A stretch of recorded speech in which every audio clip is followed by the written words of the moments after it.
welcome back to Aether Hour, everybody. I'm your host, Conrad Franz, joined as always by Dimitri Kalyagan, and today we have something new for you. We are doing a subscriber supporters only Q&A, so those of you that support us on Substack are behind the paywall and have access to every episode of Aether Hour, all of our articles, all of those sorts of things. We have created a thread and are going to be answering or doing our best to answer all of the questions that have been asked over the past few days that the thread has been up. I want to make sure that everybody leaves a comment below, because if you like this Q&A, we may do this on a monthly basis or something like that, so be sure to let us know your feedback. But we're going to get into these questions here in a second. Dimitri, how are you doing?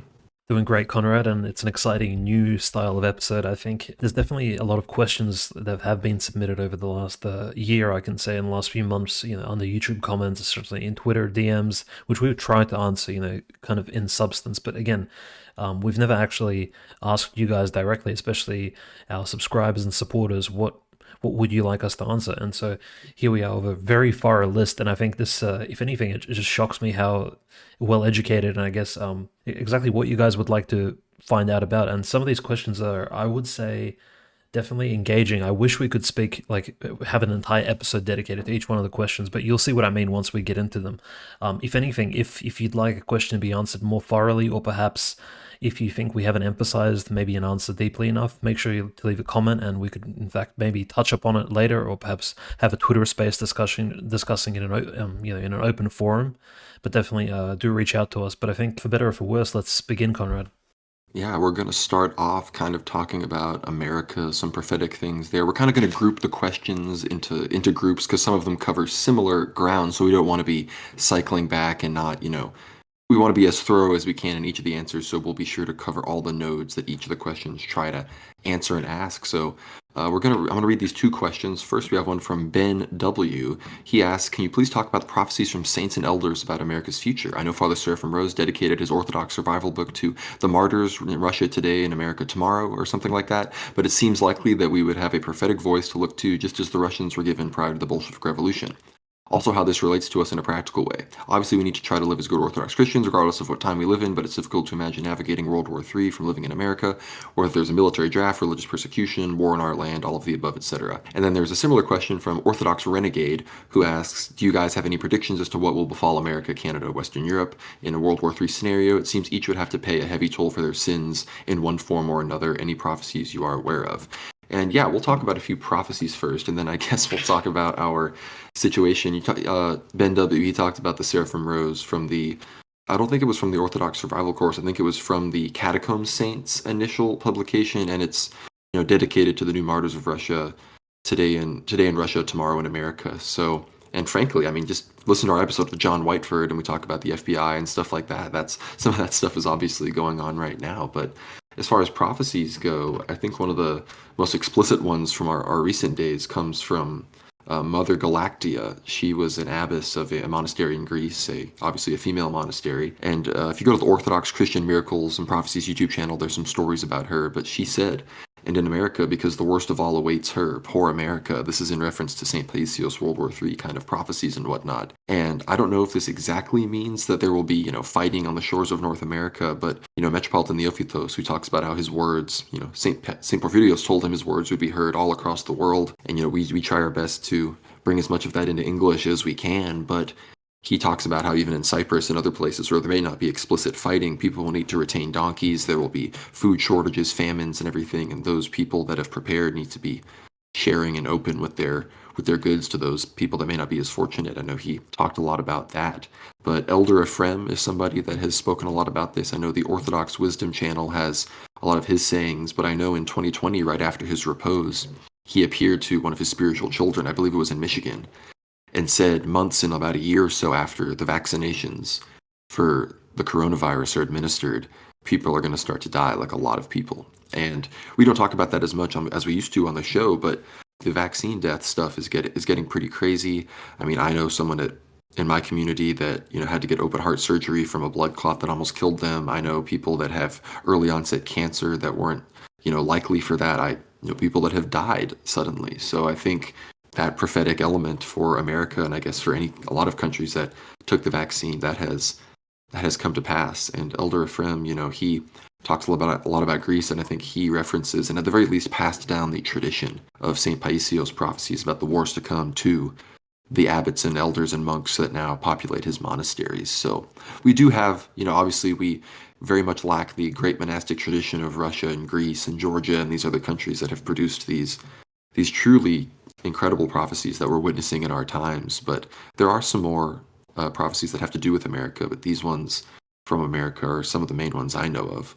Yeah, that's right. I think in terms of prophecies regarding America specifically, which specify well, there's going to be a persecution at this specific time, or maybe there'll be a certain flourishing of the faith. We don't necessarily have those for the United States of America, and even saints who've lived in America, for example, Saint John of Shanghai and San Francisco, Saint Raphael of Brooklyn, for example, or even future saints belonging to the OCA or those saints in Alaska. They don't necessarily mention specifically anything that will take place. The only three prophecies which I've kind of had to sort of obtain, and two of them we frankly mentioned on the show prior, is that mention America, but mostly America as in its, we talk about America in a geopolitical sense, so he's speaking about America from a Russian perspective. So this is of course Elder Jonah of Odessa, who hasn't been canonized yet, and he's only died same as Elder Paisios only in recent years, frankly, but he hasn't been canonized. And this most famous elder stated that, again, America will not attack Russia. And this is part of the prophecy. It says America will not attack Russia.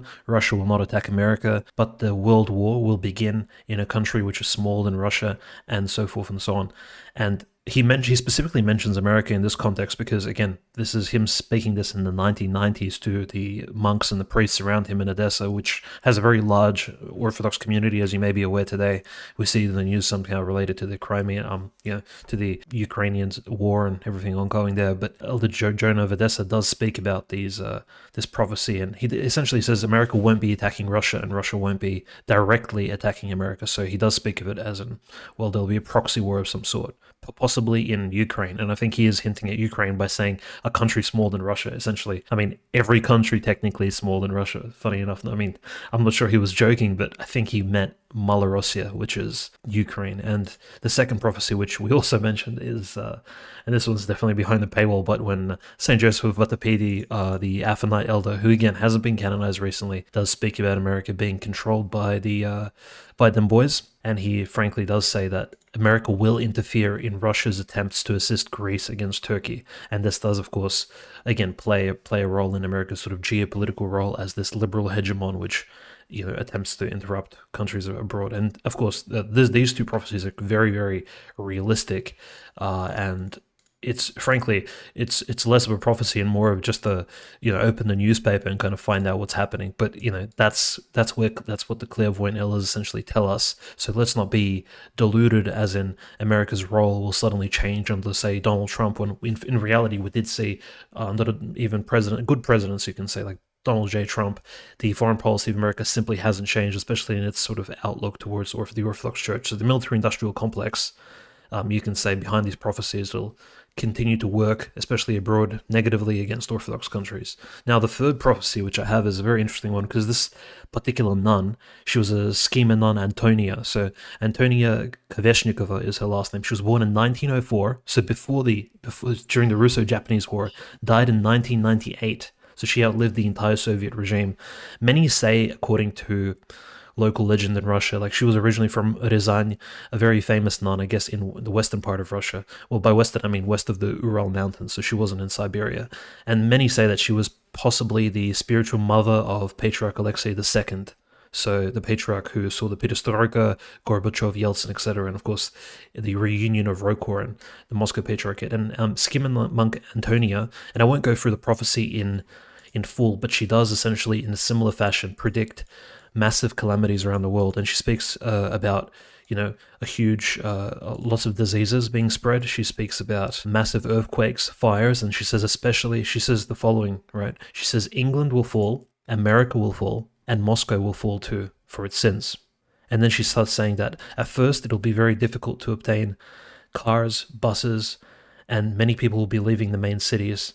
Then she says big earthquakes will occur, and the prophecy goes quite in depth. Actually, I think we might cover it a bit later on once I check exactly the primary sources for this prophecy. Well, Schema Monk Antony essentially speaks about Moscow falling at the same time as America falling, which we may find somewhat controversial. But if you've been following the news, Moscow, in many cases, despite the city being, of course, the capital city of Russia, it probably is the most sinful part of Russia today. I mean, in a modern sense, Conrad. So I think, and what she actually means by Moscow will fall and America will fall, generally speaking, I think we can say that definitely these particular simple places on Earth, such as I think America in its totality can be counted as this liberal den, despite the fact that there are many holy places in America in terms of monasteries, things like of that nature, which will be holy sort of places of protection. But definitely, I think a fair warning, I think, from her towards all Orthodox Christians, kind of preparing for things to be somewhat tough in the future. Because again, like one of the commenters did say in the thread, right, Conrad, they said that, look, according to our sins, or not even our sins, but the sins of society around us in general, there will be some sort of retribution, at least here on Earth, in order to bring us all back to bring us back to our minds, sort of out of this sinful insanity. Thank you for tuning into the free preview of Aether Hour, everybody. This has been our first Q&A. Please let us know in the comments if you want to hear more of these. We really enjoyed it. A lot of these great questions were asked, so be sure to get behind the paywall if you haven't already to get a chance to ask us questions and hear all the other fantastic Aether Hour episodes that we have. The stuff behind the paywall gets really spicy, including in this episode, so be sure to upgrade to the paid. It really helps us out, and thank you so much for listening. God bless.